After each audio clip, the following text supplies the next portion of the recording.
Hey, you, listen up. The NFL season is rolling right along, and DraftKings, as an official sports betting partner of the NFL, is bringing you all the action and all the best deals. Look me in the eye. If you somehow have not signed up for DraftKings yet, well, I got a great deal for you. Download the app.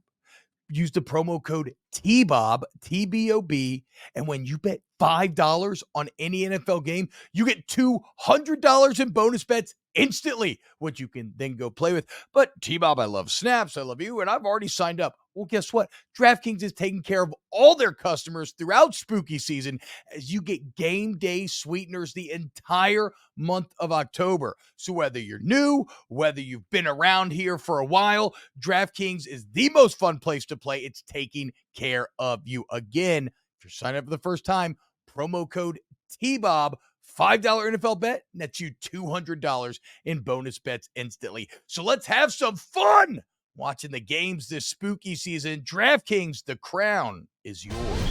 What's up, Amp? Welcome in to a brand new episode of Snaps. I would love for you all to judge whether or not you look how I like how I look today by going to youtube.com/@volumesnaps, checking out the channel, checking out the video, liking it, and subscribing to the channel. Shout out 6K subs. Woo! The road to 7K begins today. Okay, so you want to help the boys out, share with your friends. You already know the whole deal. I am T-Bob Hebert. He is Aaron Murray, and this is the College Football Show Snaps. Aaron is at the lake. His kids are on winter break. Savvy vet move. Fall break. They still have a winter break that is to come. It's incredible. Yeah, it's incredible. I know you're upset about it, but y'all pulled a pretty savvy move. What? Wife took one kid and went with her parents. You took the other one with your parents. Yeah, she took Maddox, went to DC to go see her parents. So they're doing the whole visiting the memorials and all that good stuff. And I took Miles to my parents' house. So it's smart. It's amazing how much easier it is with one kid. So that is one of life's great truths, I find. Yes. And I went through this last weekend where it doesn't matter the amount of kids. It's like a callus, right? You get another kid, you get used to everything that entails. And so the second you have even one less, it's incredibly simple. Like I just had the two. I had no baby this week. Just the two. That was the easy money. Yeah. There's a time when two had me stressed to the gills, like I was going to lose my mind. So it's so funny how we adjust and everything. But let's dive in to today's show. And I kind of love this. So obviously on this show this week, we're going to do a bunch of Red River talk, which I believe is officially back to the Red River Rivalry. Is it hard though? to say. Yes, I believe that's what Jake told me this morning. And Jake is going to work the game this weekend. SiriusXM is sending him out there to work the game. So I hope he's correct. Why would they go back to that? God, what do you mean? Red River Rivalry is awesome. It's very difficult to say. I'd rather Red River Showdown. Showdown's lame. Shootout's cool. I get it. You don't want to do shootout anymore. Yeah. I like Red River Rivalry because, like we talked about yesterday, it evokes the feeling of Triple R, which again, Aaron, is one of the best action movies that I've seen in years. And it's so crazy and so over the top. And so I have a list. So it's really hard. It's really hard for me to really spit it out unless I'm thinking about slowing my roll down. I agree. Red River Rivalry. Red River Rivalry. It's tough. It's near impossible. But there's going to be a lot of that talk this week. And that's where our opening comment. Remember, every day you comment on all of our YouTube videos. We pick one opening comment to open the show with. And KC1928 says, boys, check out OU's national ranks on offense and defense. You talk about how great yours is. Check out Gabriel's touchdown interception ratio. Good luck, national champion Longhorns. So I get what Casey's getting at. Or I'm like, okay, you know what? I should do this, right? Let's look at it statistically. Now I'll say this. I didn't go to national rankings because national rankings are somewhat interesting, but I prefer conference rankings, kind of narrow the focus, same competition, et cetera, et cetera. I do want to start this off by just saying off the bat, and I know I've done this before, but I do owe Brent Venables an apology. Yeah. I don't know that Brent Venables in Oklahoma is going to win this weekend, but they are markedly better than they were a year ago. And for all the talk of Brent Venables has never done this before, Brent Venables, all he knows defense, the defense was also awful last year. Well, Recruiting's been awesome, which that's hard for a first-time head coach to do well. And the defense is awesome this year. Yeah. So here's what I want to do, Aaron. I'm going to go through some numbers here, and they begin to paint a very interesting picture. Right now, if you look at the Big 12 ranks, scoring offense, Oklahoma first at 47 points a game, Texas fourth at 36. Scoring defense, Oklahoma first at 10.8 per game, Texas second at 12.8. Right now, Dylan Gabriel's throwing for 318 a game. That's first. Quinn Ewers is 271. That's third. Dylan Gabriel's completing 75% of his passes. That's first. Quinn Ewers 66. That's third. 10.1 yards per attempt for Gabriel. That's second. 9.2 for Ewers. That's third. 15 touchdowns for Gabriel. First. 10 touchdowns for Ewers. Third. 2 picks for Gabriel. 1 for Ewers. Passer rating of 189. First for Gabriel. 164 for Ewers. That is third. And so already you're starting to see a bit of a trend develop here. Let's go through let's go through a bit more numbers. I'm sorry, I know I throw a lot at you, but it's kind of a holistic approach and we'll dive into it. Right now, Oklahoma leads the conference in TFLs, but Texas has 13 sacks to Oklahoma's 8. So Oklahoma, a lot of TFLs, not a lot of sacks. Oklahoma leads the conference in third down percentage, converting 55% of the time. Texas is 8th at 42%. Both these teams are great at getting off the field on third down. Texas number 1 in the league. Opponents only convert 26% of the time. Oklahoma 2, only 27% of the time. Oklahoma's dominant in turnovers. They're +8. Texas is +4. Oklahoma actually leads the nation in interceptions with 10 picks already this season. So a couple of big takeaways here. First and foremost, these are 2 great teams. Yes. That's very exciting off the bat. Secondly, purely statistically, Oklahoma would appear to be the superior team on paper. They have the better numbers. They have the superior quarterback. However, the resume is not close to Texas. So here's the deal, Aaron. Is Texas's resume enough to you to explain away all of the ways in which we just showed you that Oklahoma is numerically superior? You went on the road to Alabama. You played Wyoming, who currently Wyoming right now is 4-1, and they beat Texas Tech. So damn good. That's a damn good football team. That's a really good football team. And then you just took care of business for Kansas. So you have 2 top 25 wins. You have another win against a team that beat someone in your conference.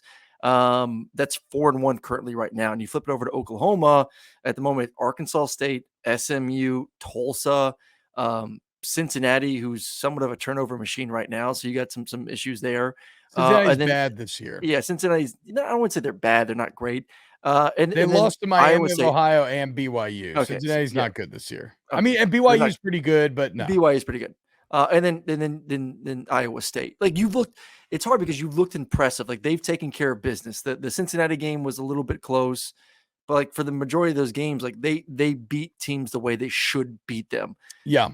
But it's still hard to judge how good of a football team is when you're playing other competition that's nowhere near what you have on both sides of the football. And what do we say heading into the season? Like Texas and Oklahoma have superior talent. Like you look at the rankings, you look at the transfer portal, they have more stars than anyone in that conference by far. So you should automatically already be better than everyone else. But Texas has proven that those 4- and 5-star guys can win top 25 matchups, can go on the road to Tuscaloosa and out physical Alabama Crimson Tide.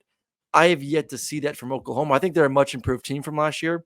I think Venables has greatly improved that defense as you would hope he could do from year 1 to year 2. But it's still hard to judge because they haven't played anyone. But the numbers are impressive. Like I'll give them that. Like once again, they've done what they should do in these games.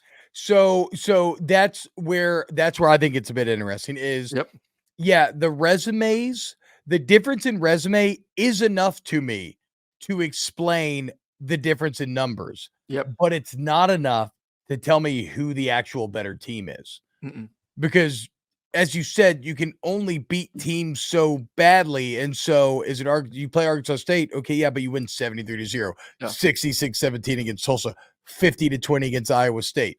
SMU and Cincy, maybe a little bit, but look, Texas was in a dogfight with Wyoming. Now, a pretty Yeah. good Wyoming team, but fourth quarter that game was tied. So You it's can't be like, perfect every game. Like no, you yeah, can't, you yeah, can't. yeah. So all I'm saying is that, I mean, look, let's go back to the opening comment.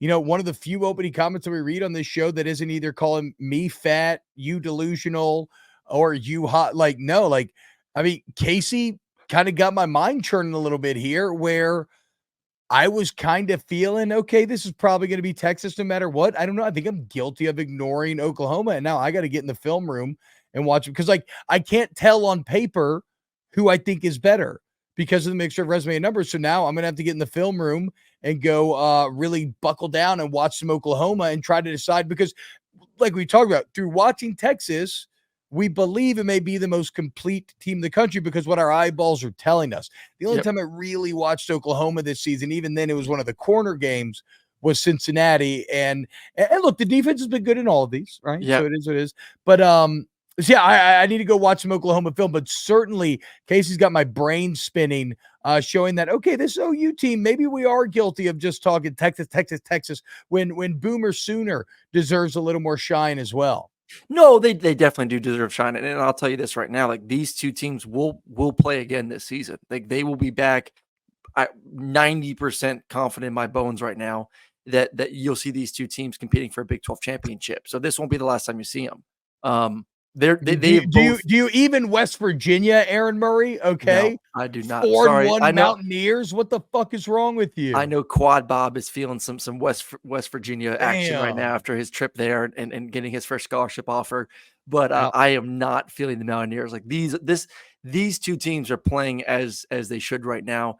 I still think, to me, we talked about it in yesterday's show when we were breaking down like what makes teams elite. Why is Georgia struggling?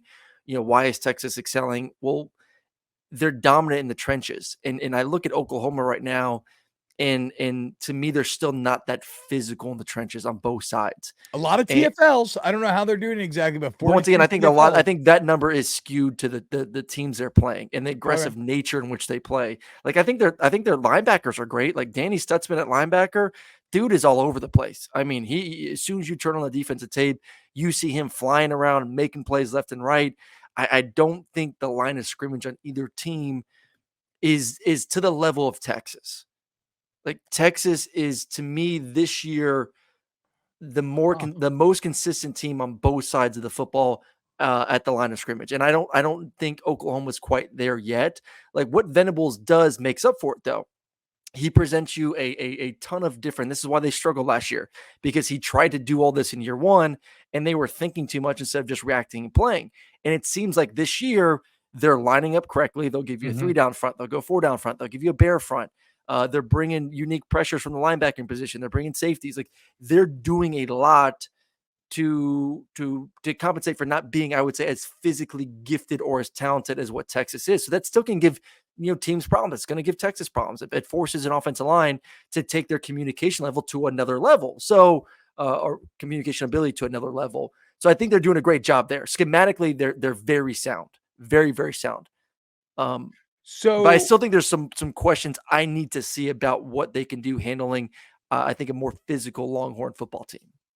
this has been interesting. If you filter through just against Power 5 teams, Texas actually has the highest scoring offense, with Oklahoma second in the Big 12, and Oklahoma still has the best scoring defense, with Texas second right behind them. So again, this is gonna be like a true. I mean, when's the last time that a Red River rivalry had this amount of juice to it, like this amount of It's been over a legitimate good decade since. football? And it feels like a long. Not saying there haven't been good games, but No, like these are both it's been over a potential playoff decade. title contenders. Well, it's been over a decade since both teams played in this game and were ranked. Oh, Like what? that's That's crazy to crazy. think about. That's Like, because this is an early game. yeah, to have ranked on rank has been a long football, and What the mostly because fuck? of Texas. Like Yeah, Texas not hasn't been Oklahoma. great. Oklahoma had some really, obviously with Lincoln Riley, really consistent years, Heisman Trophy winners, playoff teams. Like they weren't the problem. It was Texas not being ranked or as dominant as people would hope to make this game more competitive. I have issues with the line of scrimmage, and I've been somewhat impressed, watching film with their receivers. Because remember, you and I talked about in the preseason, we were breaking down teams, and I was like, I just don't know if I truly believe in the receiving core for Oklahoma. Like, what has Oklahoma always had? They've had good quarterback play, Yeah. Heisman Trophy winners, first round picks, and really good receivers. Yep. And I looked at the receivers this year and was like, I don't feel it. But Anthony's played well, Farouk has played well, Stoops is made some pretty good plays. They've played good. There is a massive gap between those three and the starting three for Texas. Like, Oklahoma to me is a good college team. Those are good college football players. Texas has NFL players that are going to get drafted in the top 2 rounds. Like, Quinn Ewers is an NFL first round quarterback. Their receivers are NFL first, second round receivers. Oklahoma are just, to me, really good college football players. There is a talent gap still between these two. I'm guessing you're saying that would also apply between Ewers and Gabriel. Yes. That same kind of metaphor. Yes.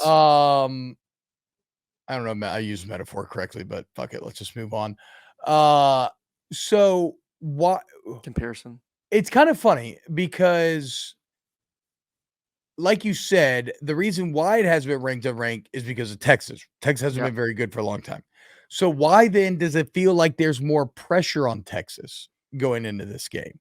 Whereas Oklahoma, since they have the consistent great history, I feel like they should have more pressure on them to live up to the standard that has been set. And yet it is Texas that feels like they have more to lose here. Like, no, Oklahoma feels like they can go play like Sark. Just free. Okay, yeah, that's fair. It's year with it's and we knew Venables had to have a massive second season. Like, there's no doubt. Like, there was pressure on him to take this team to 9 wins, 10 wins, and to get to a Big 12 championship game. But I think year 3 with Sark, with the quarterback you have, with the receiving depth you have, with the defense you returned from last season, there were higher expectations. I think for Oklahoma fans, it was more of like, can we just be more competitive? Can we stop making so many mistakes on the defense side of the football? Like, you gave us this defensive guru, one of the best defensive coordinators we've seen, in the past decade. All the great defenses he put together at Clemson, he came here and our defense got worse. Like, how the hell does our defense get worse when we had Lincoln Riley as our head coach? And it did. Statistically, it was a worse defense last year. So I think they just needed to see improvements on that side of the football. They're getting that right now. They're 5-0. They're competitive. This game is not going to be a blowout like it was last year. So I think if they can keep it close, obviously Oklahoma fans will be disappointed, but I still think in the back of their minds, like, we keep this trajectory of improvement on defense, maybe we can get back at them in the Big 12 championship game. Yeah, I mean, and look, again, I'm not willing to say that I think that Texas wins this game outright. I think that it looks closer than I felt originally. And Vegas have it? We'll get more into that. That's what I was about to say. We'll get more into that as the week goes on. We do our picks and everything else. We'll get Colin Wilson to weigh in on it. So who do you think has more pressure on them? Show. Who do you think? No, I think it's Texas. I just think it's interesting that it's Texas. But I mean, I think you did a pretty good job of explaining why. I mean, the third year element is critical. Also, I think there's almost, even though Oklahoma is more consistent, that consistent greatness, the fans aren't as hungry. Like, maybe they can accept a little more bad, whereas Texas been bad for so long. And now after the Bama game, they finally feel like, okay, this is actually it. We've been teased. We've been edged. We've never finished. Like, this is finally it. We're going to reach climax. And I mean, what happens if Oklahoma comes out and beats him? It's a disaster all of a sudden. Well, and I think then everything fumbles. And it's not really a disaster, but they will act like it's a disaster. People will be devastated, weeping and gnashing of teeth and the tearing of the shirts. I think part of the pressure too comes from, and we've talked about this a little bit with Southern Cal and maybe even LSU as well, of you've amassed all this talent. If you can't win the Big 12 this year, if you can't go to the playoffs this year with everything, I mean, Sark could not have built a better football team for what he does. Yeah. First round talented quarterback, elite receiving play, your running game's going great, and a veteran offensive line. And then, you have a legit defense on top of it. Like, if you can't win with this, Sark, when are you going to win? Because we're about to move to the SEC. Like, it's never going to get easier for Texas than this year. Like, if Yeah. Texas wins this football game, you look at the rest of their schedule and you kind of say, like, they have the easiest path to the playoffs. After this, they have Houston, BYU, Kansas State, TCU, Iowa State, and Texas Tech. Yeah. There's not a ranked opponent on their schedule going forward. So this is, and obviously we hope they don't slip up along the way, but the way they're playing right now, it doesn't seem like they have that mentality of doing that. But if you can't get it done this year, Sark, when are you going to ever get it done? That's why the pressure is more on the Longhorns in this football game. It's a good answer. All right, another team that has a ton of pressure on them, your Georgia Bulldogs, going for 3-23. I've consistently told you all summer long, it's not going to happen. And eventually I have to be right about something, right? Yeah. If I fucking miss so hard on Sark and I miss so hard on Venables and I missed kind of hard on Mark Poop, so I'll still say that, okay, look, chill out, Kentucky. Chill out. Florida fucking sucks. So let's see what you end up doing.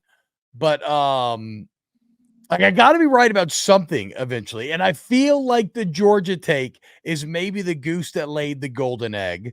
If I'm going to be wrong, though, Aaron, and Georgia's going to end up winning a natty, I want like a priority list breakdown of what needs to be fixed. Like, what's first and foremost, like this, like, okay, when you're developing a video game, right? Yeah. A lot of times you'll have like a chart with like all the major bugs that are in the game, and they're sorted in these buckets. Like, this is must fix, or the game doesn't fucking work, soft crashes, hard crashes. Like, you have, and then there's ones like that's a little more quality of life, right? This guy's T-posing, this character's floating in the air, and it's like, okay, what is the game crashing bug for Georgia football right now? Crazy enough, offensive line, and part of it has to do with Mims being out. So their right tackle had the ankle surgery, or for what it's called. They did, and it's not like a season-ending injury. The tightrope surgery. There you go. So what's the word on when he's going to be back? I don't know. I'm not a doctor. So what you're saying is Mims the word. Mims the word. Mims, mums. It's like Mims. mums. Yep, Yeah, right. yeah. Okay. That's all I cared about. I don't actually care when he's back. I just wanted to get that joke off. So if you watch the game this weekend versus Auburn, they're still moving guys around. Like, they're trying to find who their best five is, and they can't do that because of losing him forces who should be playing a certain position to move to another position, but he's not really good at that position. It's a cluster right now. Like, it's kind of honestly sad, the fact that they've recruited so well, and that losing one domino has crumbled the entire offensive line essentially. And then they're not playing terrible, but they're also not playing elite. They're not playing like the offensive line we talk. Yeah, they're not playing like the offensive line who we heard the entire offseason was all ticked off because Michigan is, it's bullshit that Michigan has won the Joe Moorhead Award and they don't deserve it, and we're a better offensive line than them. Well, you haven't proved it. Georgia's not even the best O-line in the SEC right now. No, I would give that to LSU. No, I agree. And Alabama actually really impressed me. I think we're going to talk a little bit about Alabama. Well, we can't give it to Alabama yet, but they're moving the right way. They're moving the right way, certainly. Yes. But we'll get to Bama. But like, to me, that's one. When Mims gets healthy, I think you will see like this offensive line just accelerated, and this is what the offensive line we thought they could be. It's like, that's fixable. That is fixable. I still wish there was better talent in that second group, that you would feel more secure if one guy went out, that you'd be fine. Once again, that's a little disappointing. And I would say physicality of the defensive line too, like the scrimmage play, straight up. Like, they don't have a Jalen Carter or a Jordan Davis. Yeah, they don't have a Jordan Davis. They're not deep there. It's a line of scrimmage, man, and that's how they won championships.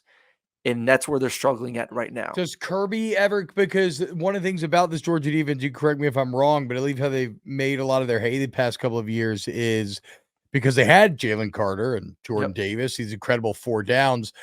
They've had the advantage that every D coordinator wants in all of football, where you can just rush 4.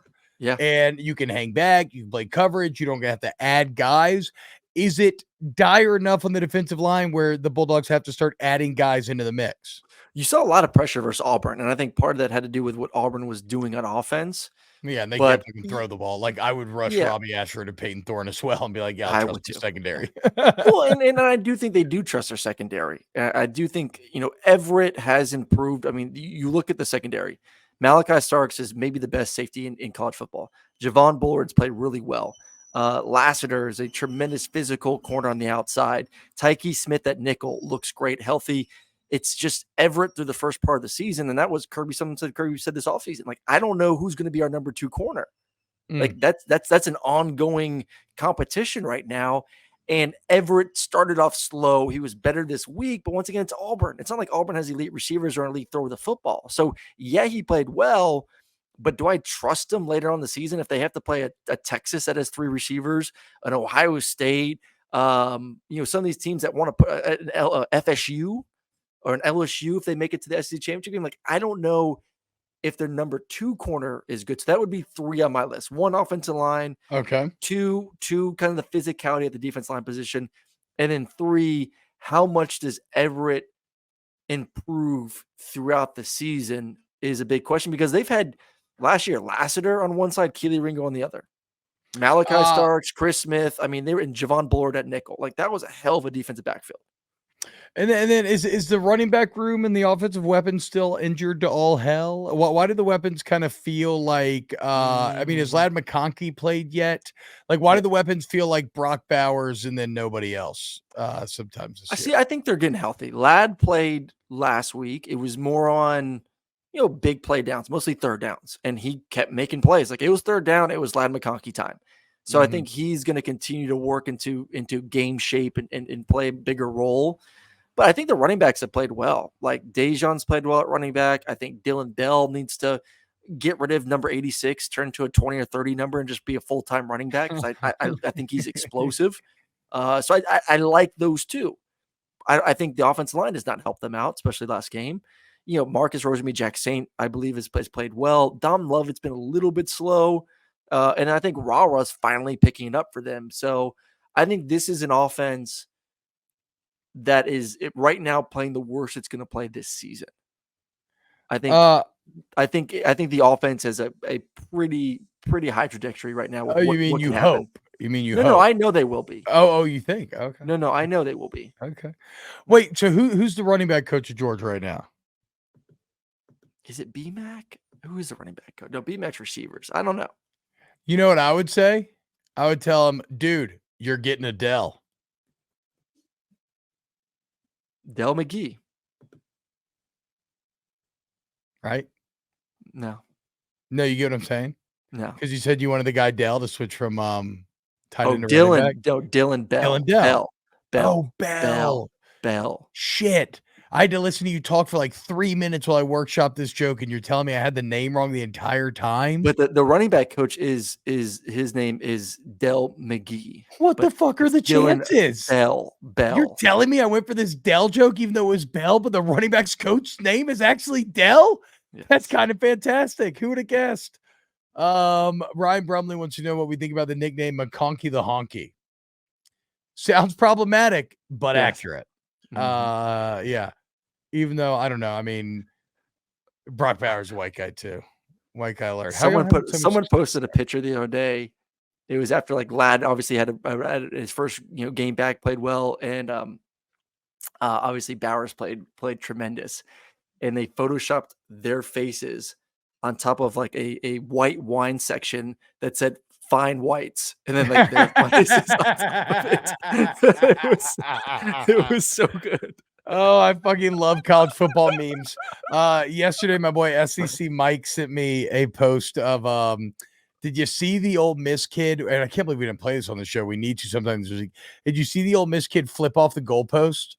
Yeah, and landed on his bag. Yes. So at some point in the fall, somebody froze it, and there's the old Kermit meme where he jumps off the building, and they have the exact same body posture. It never, it just never fails to tickle me. Did you see your uncle butt naked at the South Carolina game? Okay, not my uncle, but I do feel bad for our boy because everybody in his life has now seen that picture, right? Like everybody he knows on a casual social level his friends, his Oh, family, his coworkers, the person that he sees while driving to work every day or walking into the building. Like it's one of those. He was the only thing rivaling Taylor Swift on Twitter on Sunday night. wow. And it's such a bad picture. I Mm. mean, his guts all the way out, his pants are around his ankles. Like, no, was it whitey tighty? I think it was like whitey tighty. It's just Yeah, awful. it was I wonder not why he good. was getting arrested. Um, Too much fighting going on in the stands of football games, guys. You know, am I out of pocket here? Like, just chill the fuck out, yell, talk shit, have fun, get drunk, smoke weed, whatever. But just like, why is everybody throwing like so many punches around here? Yes, Yeah, Aaron is definitely. trying to show you the picture. I mean, the bulge doesn't look bad, right? Like, I mean, are we wrong? Like comparatively to the body, like Let he's me not see. wholly upset. Maybe he's like a little upset about the gut coming out, but like No, I don't know. I'm not saying it did anything crazy, but like, I mean, it could have been worse, I It could have suppose. been worse. Yeah, What it if could it have been was pretty cold? flat. Yeah, what if it was cold outside? Um, so okay, so to wrap up Georgia, offensive line, defensive line, and finding that second cornerback Well, I are don't the think it's three finding. things. I think it's can he dress? I don't think they can find anyone better. I think they're sticking with him. It's Okay. can he continue to progress? Hopefully. And if you do that, then maybe Georgia wins a third. The other team that's kind of had a couple impressive weeks, ever having probably the worst 2 weeks we've ever seen in the Saban era, Hmm. is Alabama. And make no mistake, losing by 10 to Texas at home, and then 17-3 against South Florida in Oh, South Florida in just one of the shittiest games I've ever seen. That's probably outside of year one, the worst 2 week stretch that Nick Saban has ever had there.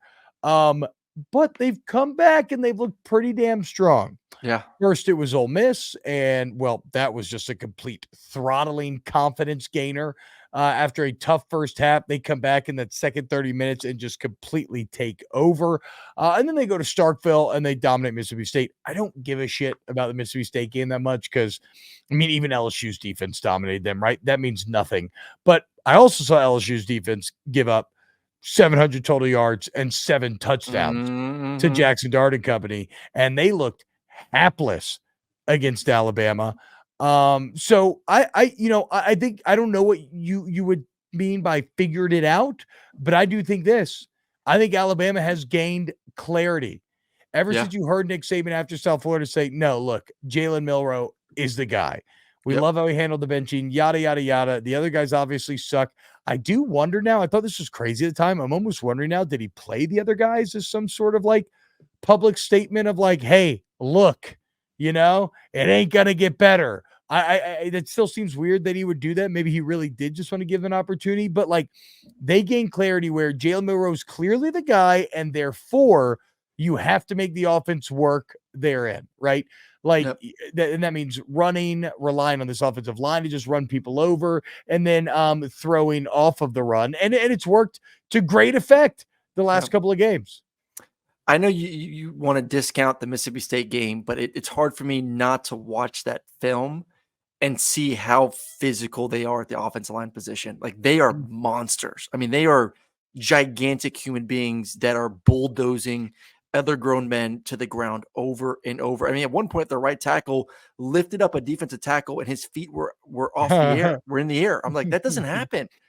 But I mean, they're like averaging what Such an awful 340, feeling. 350 pounds. Yeah, that's And such and an and awful finally you feeling. saw those guys where I think the mindset is now screw running, just screw it. We're just going to be the best run blocking football team that has ever been assembled.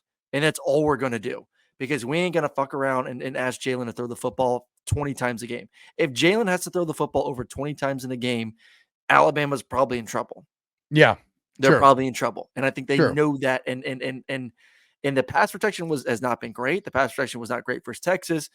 The problem is for how good they've looked the past 2 weeks, how physical they've been, especially at the offensive line spot. A&M's a very physical defense, and we'll get to a breakdown either tomorrow or Thursday. We'll dive more into this Thursday. Thursday. That's going to be the question because it goes once again to what I just talked about with Jalen. This is a game where I don't know if you can protect him as much. he's gonna have to make good decisions. And he's still not proven that he can do that consistently in big time games and on the road. On the road is the interesting element because Yeah, on the College road's an Station's interesting one. insane. Yeah.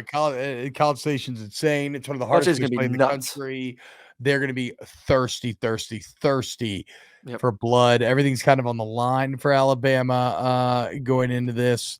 But they've improved. I'm telling you what, like and you look at the defense. So and do you same think thing, they've go ahead?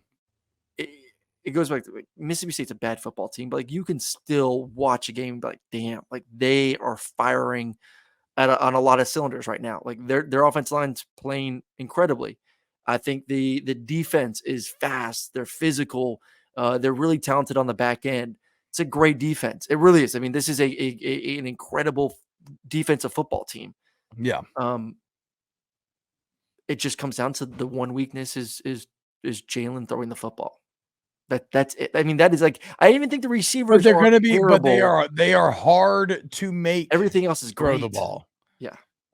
It is hard to force them to be like, oh, we have to throw it over 20 There's times. only a few teams that can do it. There's only a few teams that can line up against Alabama and say, hey, we are going to consistently get you into 3rd and 5+. Yeah, like that LSU defense. Right? Yeah. That's what I mean, it's all it is A&M right now. That's it. This Kentucky, is where maybe. it gets a bit weird. This is where it gets a bit weird, though. You say that, it all comes out of Jalen Miller throwing the ball, and I agree with you. The volume numbers are not good, not close to like they're easily throwing it the least amount in the conference, but he is 3rd in quarterback rating, even with the picks.